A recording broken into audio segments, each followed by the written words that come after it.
4 minute प्रार्थनोपासना की इन 8 मंत्रों पर विचार करेंगे।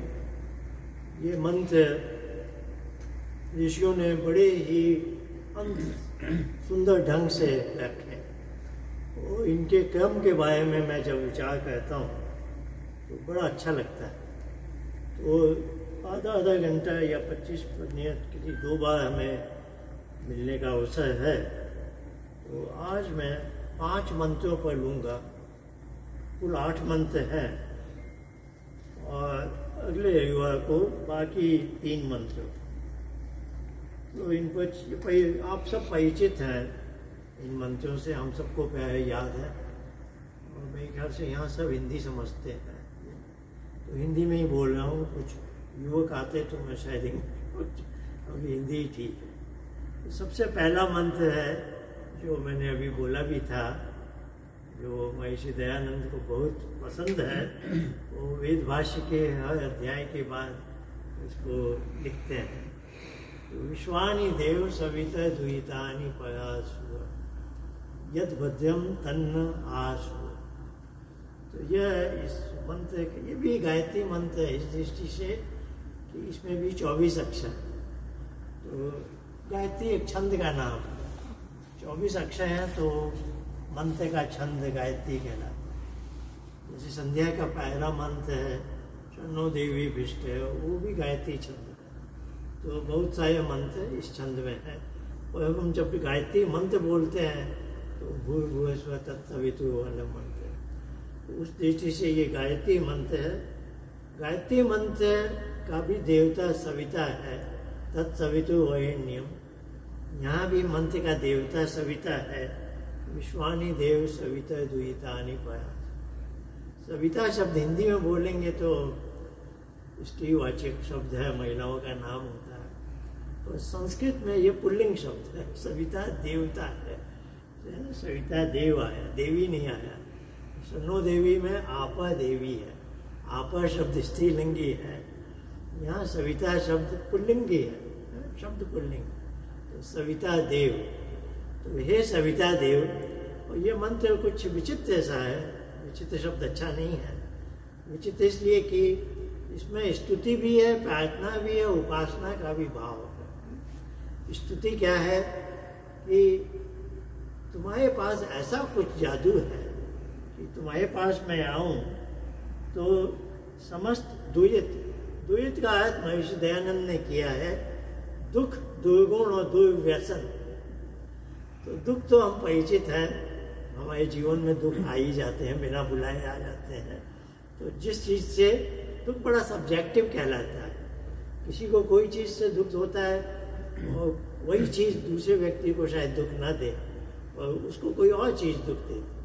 तो दुख की सब्जेक्टिविटी है, ये हमारे शास्त्रों में इसकी विशद विवेचना है। और दुख की परिभाषा ये बोलते हैं जिस चीज़ के होने पर आप उससे छुटकारा पाना चाहें।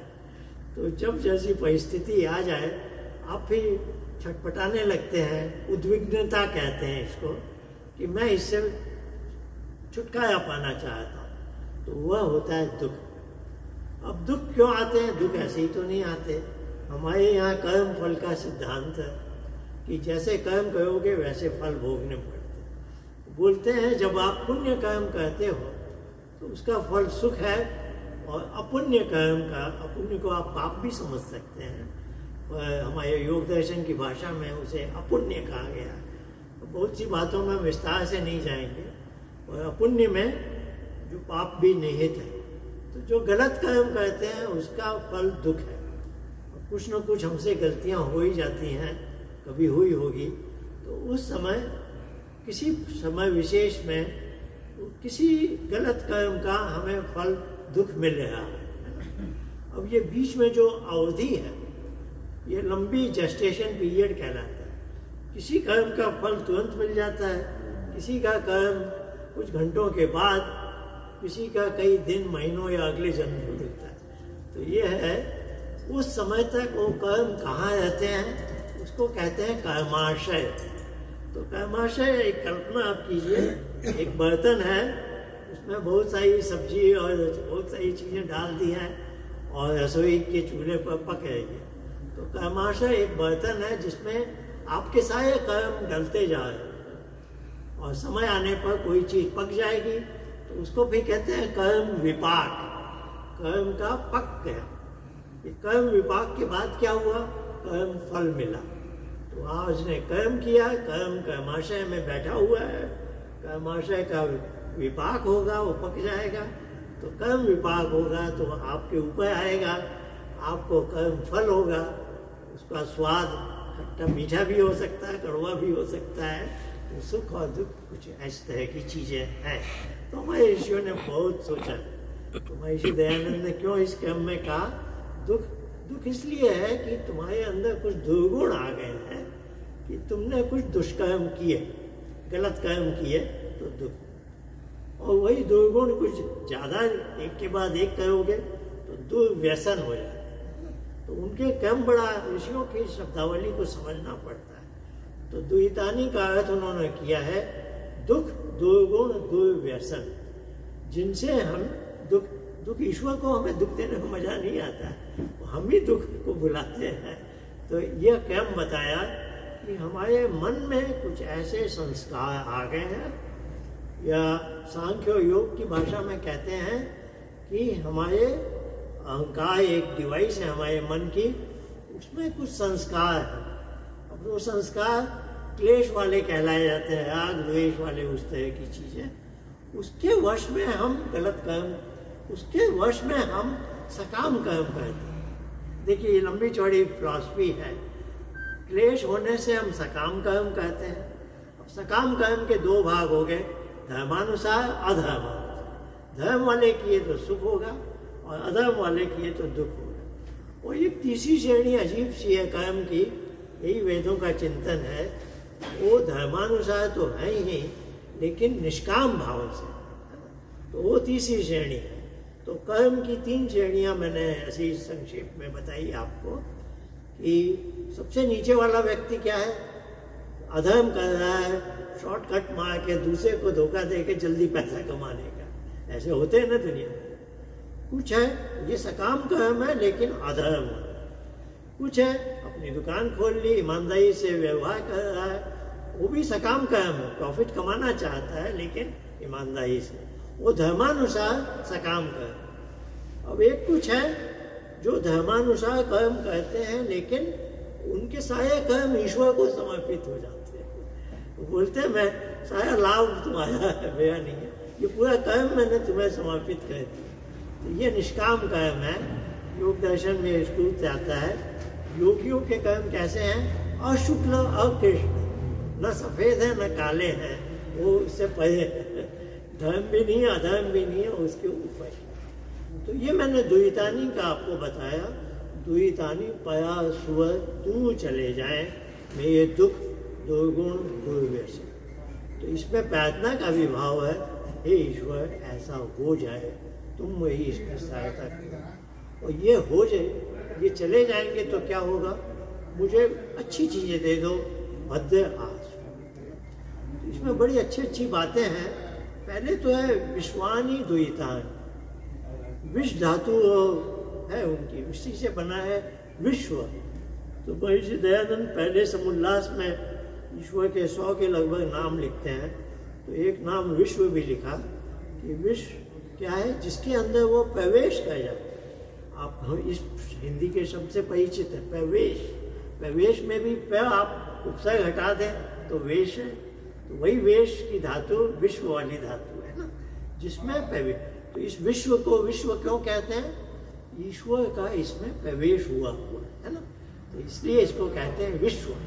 तो विश्व में सब कुछ आ जाता है। विश्वानी द्वैता, जो मुझे अपने दुर्गुण तो मालूम नहीं है, कौन कहेगा मेरे अंदर दुर्गुण? तो जो भी मेरे अंदर दुख है, दुर्गुण है, दुर्व्यसन है, उसको तुम हटा दो। तो विश्वानी क्यों कहा? अभी हम वो मंत्र, वो एक श्लोक बोलते हैं ना, सर्वे भवन्तु सुखिनः, ऐसे करके। तो वही सर्वाणी सर्वाणी द्वैतानी भी बोला जा सकता है। तो वेद के मंत्र और शब्दों में बड़ा रहस्य होता है। विश्व प्रवेशने का मतलब है जो गंदगी है, जो गलत चीज है, वो बिना बताए हमारे अंदर प्रवेश कर जाती है, वो बता के नहीं आती, बड़े छिपके से आती है। तो हमारे अंदर अच्छे गुण लाने हो तो बहुत यत्न करना पड़ता है, वो कोई दुर्गुण लाना हो तो वो बिना बताए कहीं से छिपके आ जाएगा, है ना। ऐसे तो इसलिए विश्वानि द्वैतानि कहा है, न कि सर्वाणि द्वैतानि। और इस मंत्र में एक बात की अच्छी कही कि पहले दुर्गुण हमारे जाएं तभी अच्छी चीज आएंगी। आपके गिलास में आपने कुछ गलत गंदगी पड़ी है, उसमें आप दूध नहीं डाल दें, आप पहले गिलास को साफ करेंगे, उसकी गंदगी सफाई कर देंगे, फिर उसमें एक अच्छा पदार्थ डालें। तो वैसे ही ईश्वर से आपने कहा पहले मेरे मन की सारी गंदगी निकालो, साफ करो, और फिर मुझे तुम उसमें अच्छी अच्छी चीजें दे दो। ये इस मंत्र का आशय है, जो ऐसा है कि ये सबके ऊपर लागू होगा। वो हर कोई अपने दुखों से छुटकारा पाना चाहता है, ये सबके ऊपर लागू होती है बात, बल्कि पशु पक्षी पर भी लागू होती है। ये मैं इसलिए बोल रहा हूँ कि मैंने ये जो 2 भाग बनाए हैं, पहले 5 और बाद के 3, वो इसलिए बनाए हैं कि पहले 5 मंत्रों का आशय मनुष्य से भी है और पशु पक्षी से भी है, सबसे, सारे प्राणी मात्र से। और फिर यही इन मंत्रों के सीक्वेंस की वो है, विषयों की महानता है। इस ढंग से उन्होंने ये एक एक मंत्र रखा है, एक के बाद एक। आपको ये क्रम जैसे जैसे समझ में आएगा आपको बहुत अच्छा लगेगा। तो पहले 5 मंत्र जन सामान्य के सबके लिए हैं और मनुष्य पशु पक्षी से भिन्न है, एक तो हमारी विशेषता है। उस भिन्नता का आपको आशय मिलेगा 6ठे, 7वें, 8वें मंत्र। तो पहला मंत्र बहुत आसान है, थोड़ा इधर ही हो जाऊँ, कभी कभी कोई बात में ज़्यादा लंबी खींच लेता हूँ। तो क्या पहला मंत्र ऐसा कहा, इसमें प्रार्थना का भी भाग आया, स्तुति का भी भाग है कि तुम्हारे अंदर ये विशेष गुण है। स्तुति उसके गुण का गान करना, ईश्वर का गुणगान करना, ईश्वर की स्तुति, ईश्वर से सहायता मांगना, उसकी प्रार्थना और उसकी उपासना, यानी उसकी गोद में जाना। स्तुति, प्रार्थना, उपासना। और इस मंत्र का रहस्य ये है, ऐसा होगा कब होगा, जब तुम प्रभु की गोद में जाओ। तो उसके अंदर एक विचित्र ताकत है।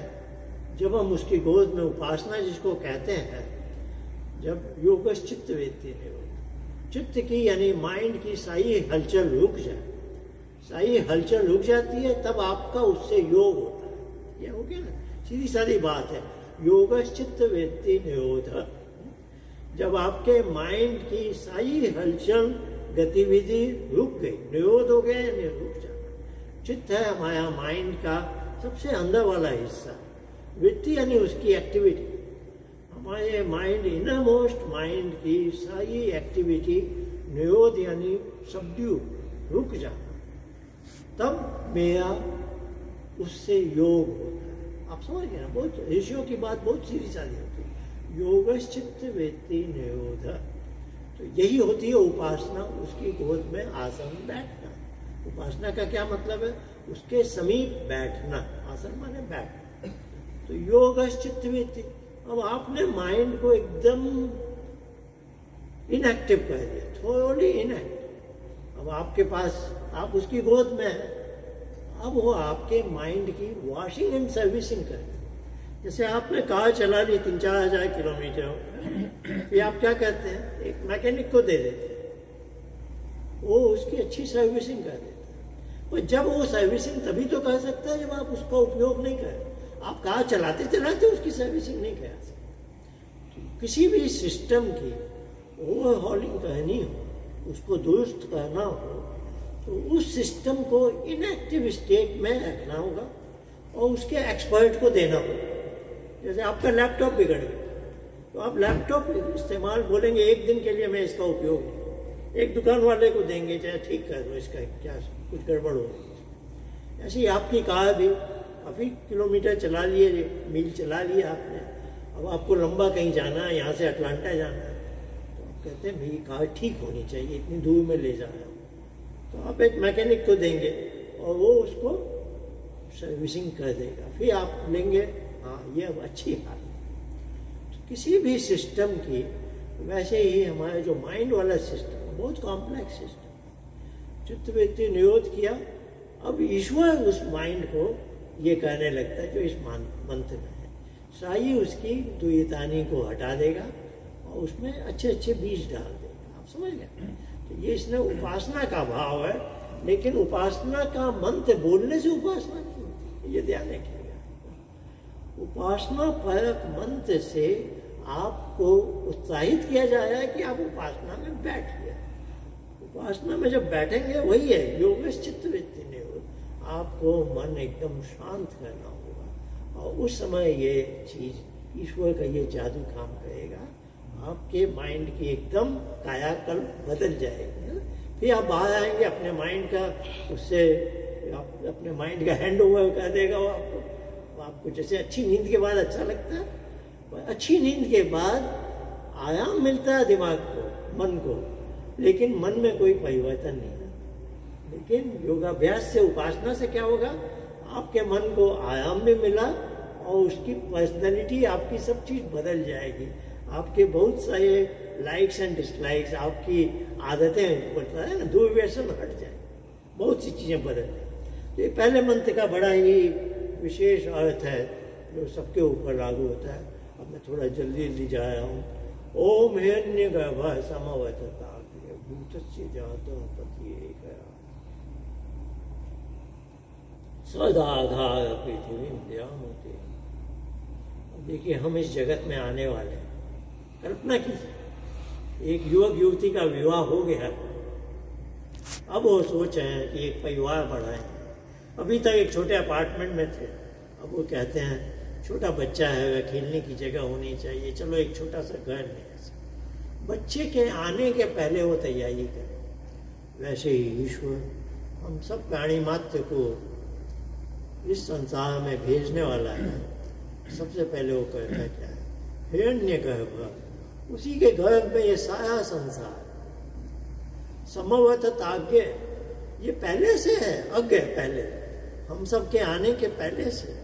भूतस्य जाता, अब इस संसार में चीजें जन्म लेंगी। जाता का अर्थ जन्म लेंगी। पति एक आसी, वही एक इसका स्वामी, उसी की आज्ञा के अनुसार ये सारा संसार चलता है। सदाधार पृथ्वी ध्यान, उसी ने इस पृथ्वी को धारण किया है। और इस पृथ्वी को सब कुछ, यहाँ अन्न आदि उपजते हैं कहाँ से, सूर्य से। तो ये एक डाइपोल है, सूर्य के बिना पृथ्वी नहीं है, और पृथ्वी ना हो तो जीवन नहीं है। हमारे लिए आधार ये सदाधार पृथ्वी द्यामुते माम तस्मै, उसी की हमें हवि देनी चाहिए, उसी की उपासना करनी चाहिए। तो छोटे से हिरण्यगर्भ मंत्र में बताया कि हमारे आने के पहले उसने सब तैयारी कर दी, है ना। जैसे दंपति का विवाह हो गया, बच्चे के आने के पहले बच्चे का अलग खिलौने विलौने, सब छोटे कपड़े, घर पूरा नहीं तरह का कि बच्चा इधर उधर खेल सके, सारी व्यवस्था माता पिता करते हैं, वैसे उस ईश्वर ने कर। यह आत्मदा बलदा यस्य विश्वोपासते शिशम यस्य देवा, सारे देवता जिसकी प्रशंसा करते हैं। उसने हमें क्या किया, अब हमारे आत्मा को जो जो चीज चाहिए, बोलते हैं ना बॉडी माइंड एंड सोल, तो बॉडी और माइंड का ये इंस्ट्रूमेंट चाहिए, वो हमें वो सब देकर भेजता है। जाओ अब तुम संसार। यह आत्मदा बलदा यस्य विश्वोपासते शिशम यस्य देवा यस्य छाया मेतम यस्य मृत्यु तस्मै देवाय, उसी की छाया में अमृत है। नहीं तो हम सब यहाँ आएंगे और जैसा है एक दिन हमारा मृत्यु भी हो जाएगी, फिर जाएंगे। तो मृत्यु भी दो तरह की होती है। त्र्यंबकम यजामहे वाली मृत्यु क्या है, मृत्यु होनी हम सबकी, हम सबको मृत्यु से जाना है। मृत्यु एक ऐसा दरवाजा है जहाँ से हमें जाना है। तो उस दरवाजे के बाद तुरंत दो रास्ते बन जाते हैं, एक रास्ता वापस लाता है, एक रास्ता वापस नहीं लाता।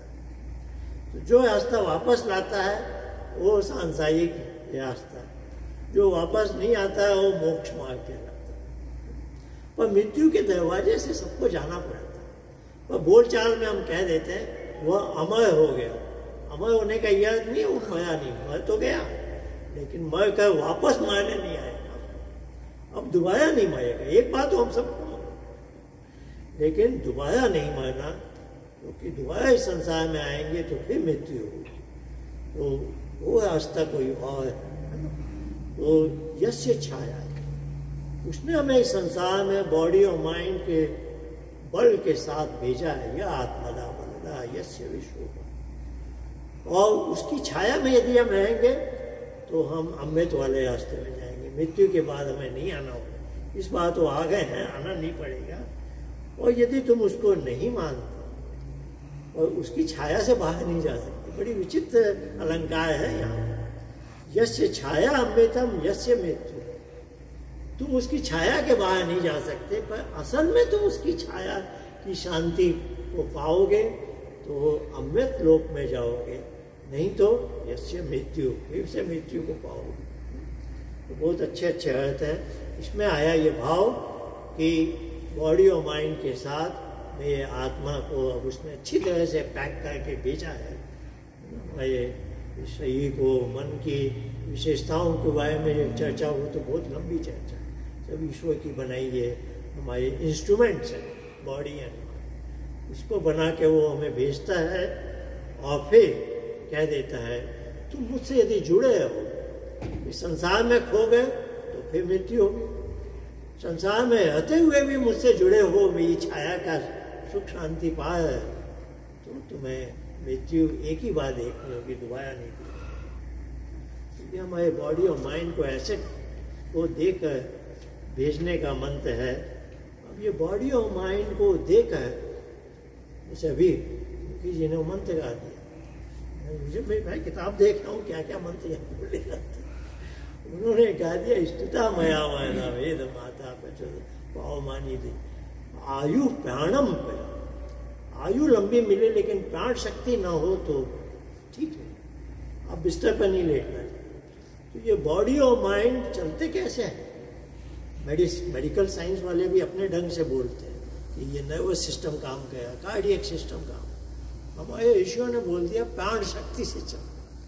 5 नाम बता दिए, प्राण, अपान, व्यान, समान, उदान। लगभग nervous system, cardiac, respiratory, digestive and renal system, 5 forces चले। अब हमारे यहाँ तो ये पंप चल रहा है, ब्लड सर्कुलेशन हो रहा है, ये हार्ट वाला पंप, लेकिन अब इसको कौन चला है, ये बड़े रहस्य की बात है। तो हमारे यहाँ कहा जाता है ईश्वर की प्राण शक्ति है, वो हमारी प्राण शक्ति, जब मैं एकदम गाढ़ी नींद में भी सोया हूँ, ये 5 सिस्टम चलते रहते, ये नॉन स्टॉप चलते, ये एक भी रुक जाएगा सिस्टम पूरा कोलैप्स हो जाएगा। तो तीसरे मंत्र, चौथे मंत्र पर हम आ गए। चौथे मंत्र में हमें स्पष्ट किया कि तुम्हें मैंने बॉडी और माइंड के डोमेन दिए हैं, इंस्ट्रूमेंट दिए हैं, वो निरंतर काम करेंगे, क्योंकि मैं पीछे नॉन स्टॉप, मैं सोता नहीं कभी, मैं उसको अपनी प्राण शक्ति से चलाते रहूं।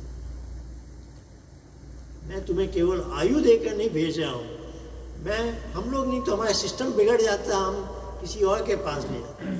ये सिस्टम ऐसा नहीं कि वो पीछे बैठा हुआ इसको पूरा चला रहा है हर क्षण, जबकि मैं गाढ़ी नींद में भी हूँ। ये 5 प्राण, अपान, व्यान, समान, उदान, ये फोर्सेस काम करती रहती है नॉन स्टॉप। ईश्वर कहता है जब तुम जगोगे तुम्हें इनसे काम लेना है, तुम ले सकते, और जब अंतिम समय आएगा तो खींच लेता है। वो प्लग से तार निकालते हैं ना, तो वैसे ही वो भी ऐसे ही झटके से निकालता है और बिना बताए निकालता है, उसका अपना ढंग है। तो तीसरे मंत्र, चौथा मंत्र आ गया, यह प्राणतो निमिषतो मयित्वयि किंद्राज, वह एक राजा है जिसकी पूरी अथॉरिटी है। इसको हम बोलते हैं दर्शन की भाषा में डेलीगेशन ऑफ अथॉरिटी, बड़े टेक्निकलिटी। प्राण असल में उसकी डेफिनेशन क्या है प्राण की? ईश्वर की वो सामर्थ्य कि प्रकृति के परमाणु में वो गति दे सकता है। देखिए प्रकृति भी विभू है, सब जगह फैली हुई है, ईश्वर भी सब जगह फैला हुआ है। इसको हम बोलते हैं दे आर 2 को-एग्जिस्टिंग कंटिन्यूम। तो ईश्वर उससे ज़्यादा सूक्ष्म है, सूक्ष्माति सूक्ष्म, ईश्वर की सामर्थ्य, वो इसका अधिष्ठाता है, वो इसका अधिष्ठाता है, उसके पास एब्सोल्यूट अथॉरिटी है प्रकृति के प्रति, जो चाहे प्रकृति से करता है और प्रकृति एकदम उसके अनुसार चलती है। अब प्रकृति में जैसे आज संध्या के मंत्र में आया ना, हितन सत्यं च समुद्राद अर्णवाद, वो अर्णव है समुद्र के प्रकृति, उसमें वो कुछ हलचल करके विशतो वशी, टाइम आ गया, वही निमेश वाला शब्द यहाँ भी है, ये प्राणतो निमिषतो, ये मैं समझाने की कोशिश कर रहा हूँ। ईश्वर को प्राण क्यों कहते हैं? क्योंकि वह प्रकृति के परमाणु में हलचल उत्पन्न कर सकता है। देखिए हम इसको मिला सकते हैं, इसको मैं इधर से इधर किया, ये मेरे पास सामर्थ्य कहाँ से आई? ये सामर्थ्य ईश्वर की प्राण शक्ति है कि वह प्रकृति में गति दे सकता है। फिर जब वो मुझे इस संसार में भेजता है आत्मदा बलदा के साथ, फिर वो कहता है यह प्राणतो निमिषतो, मेरी जो प्राण शक्ति है उससे मैं तुम्हारे शरीर में ऐसा कुछ करूँगा कि तुम्हारे अंदर ये सामर्थ्य आ जाए कि तुम प्रकृति में गति ला सको। आप समझे ना, इसको कहते हैं डेलीगेशन ऑफ अथॉरिटी। उसके पास एब्सोल्यूट अथॉरिटी है to make movements in the material world में। वो अपनी कृपा से, उसकी ये कृपा है, दयालुता है कि जीव मात्र में वह जब अपनी प्राण शक्ति मेरे अंदर डालता है तो he delegates his authority to me that I can now make movements in the material world. आप समझे? जब वो प्लग को खींच लेगा, देखिए उसकी प्राण शक्ति आएगी, मेरी डेड बॉडी में भी प्राण चलेंगे। कौन से प्राण चलेंगे? बॉडी डिकम्पोज होगी, बॉडी का डिकम्पोज होना भी ईश्वर की प्राण शक्ति। मैटर में कोई भी परिवर्तन आया तो ईश्वर का है, लेकिन वहाँ डेलीगेशन ऑफ अथॉरिटी नहीं है, मेरे प्राण चले गए। आप समझे ना, ये सूक्ष्म भेद है। ईश्वर के प्राण से सारे जगत में जो भी जो भी परिवर्तन आ रहे हैं, ईश्वर की प्राण शक्ति है। वह जब मुझे इस संसार में भेजता है तो जो बोलते हैं ना मेडिकल टाइम में, द बेबी क्राइड वेल, बच्चा जो पहली बार होता है उस समय प्राण का स्विच ऑन होता है। उसके पहले गर्भ में वो माता के प्राण की शक्ति से चल रहा है। माता का रक्त उसका रक्त, माता की श्वास उसकी श्वास। जहाँ वो बाहर निकला, क्रंदन, शिशु का प्रथम क्रंदन, तो उसका प्राण वाला स्विच ऑन हुआ। जब वो ऑफ होगा, आप लोग मुझे कहीं और ले जाएंगे। और डेड बॉडी में भी ध्यान रखिएगा, जो परिवर्तन आया है वो ईश्वर के प्राण, ईश्वर का प्राण है। और ईश्वर का प्राण अब मुझे डेलीगेट नहीं कर रहा है, डेलीगेशन ऑफ अथॉरिटी। तो यह प्राण तो निमिषतो मयित्व, प्राण है साइक्लिक, है ना, जैसे श्वास चले, ये बाहर गई अंदर आई, बाहर गई, ये साइक्लिक चल रहा है। पर एक आध समय ऐसा आता है, दिस इज वन टाइम, इसको बोलते हैं अल्प प्राण, है ना। सत्यार्थ प्रकाश में सब बातें लिखी हुई, 5 प्राण लिखे हैं, फिर 5 अल्प प्राण, धनंजय और ये सब। तो उसमें क्या है, जो वन टाइम, जैसे अचानक छींक आती है। छींक क्यों आती है? कोई सब्सटेंस है अंदर जिसको बाहर फेंका जाना बहुत आवश्यक है। तो ईश्वर की तरफ से एक धक्का आता है, आपको उस समय रोकना नहीं चाहिए। जो भी ऐसी चीज आए, इसको होने देना चाहिए। तो छींक से वो अनवांटेड सब्सटेंस आपने बाहर फेंका, जमाई आती है, हिचकी आती है ना, इस तरह की आंखों की पलक है, ये सब अल्प प्राण कहलाते हैं, जो वन टाइम, ये साइक्लिक नहीं। इसको कहा है निमिषतो। यह प्राण तो निमिषतो मयित्वैकद्याजा जगतो बभूव। सब शब्दों में नहीं जा सकता। द्विपद चतुष्पद, पक्षी, पशु, मनुष्य, मनुष्य और पक्षी आ गए द्विपद, 2 पैर वाले, सब पशु आ गए चतुष्पद। सबके अंदर ये प्राण शक्ति अपना अपना काम कर रही है, जिससे they are able to use body and mind domain. बस एक और जल्दी से लेकर खत्म करो। अब ये प्राण भी कैसे चलते हैं? अन्नो वे प्राण। हम अन्न खाना बंद कर दें तो प्राण खत्म। तो अन्न का इतना सुंदर हिसाब ईश्वर ने बना रखा है। ये पृथ्वी उपजती रहती है, जन्म देती है, जितना उगाओ वो अन्न कहाँ से, ये ऊर्जा कहाँ से आए? सूर्य की ऊर्जा। सूर्य की ऊर्जा पृथ्वी पर आ रही है और हमें खेतों में उपज हो रही है, उसको हम खा रहे हैं, हमारे प्राण चल। तो देखिए कितने सुंदर हमने क्रम देखा। हम दुखों से दूर होना चाहते हैं और दुखों से दूर होने का वही है एक सहारा, जिसने ये इस जगत को बनाया और वो पहले से है, उसके जुड़े हैं। उसने हम सबके लिए क्या किया? हमें बॉडी माइंड डोमेन के साथ या आत्मदा बलता के साथ जोड़ के हमें अलग फेंक भी नहीं दिया। हमारे अंदर बैठा हुआ है कि हमारी सांस चल रही है और सांस चलने का भी उसने उपाय बता दिया। इस पृथ्वी से जितना चाहो तुम जितना प्राप्त कर सकते हो, ताकि ये सारी चीज़ें तुम्हें वह प्राण शक्ति को चलाए रखें। और यह सब मनुष्य के लिए भी उपयोगी है, सब जीव जंतुओं के लिए भी उपयोगी है। अगले विभाग को मैं आगे के 3 मंत्र कि मनुष्य पशु पक्षी से अलग कितनी ऊंचाई तक जा सकता है, कितनी ऊंचाई तक इस संसार में रहते हुए उससे जुड़ सकता है। पशु पक्षी को उससे मतलब नहीं है, वो तो अपना जीवन है। हम रहते हुए उससे जुड़ सकते हैं और ऐसे जुड़ सकते हैं कि जब जाएं तो उससे पूरा परमानेंटली हो सकते। तो ये सब बातें हम अगली बार सुन पाएंगे। धन्यवाद।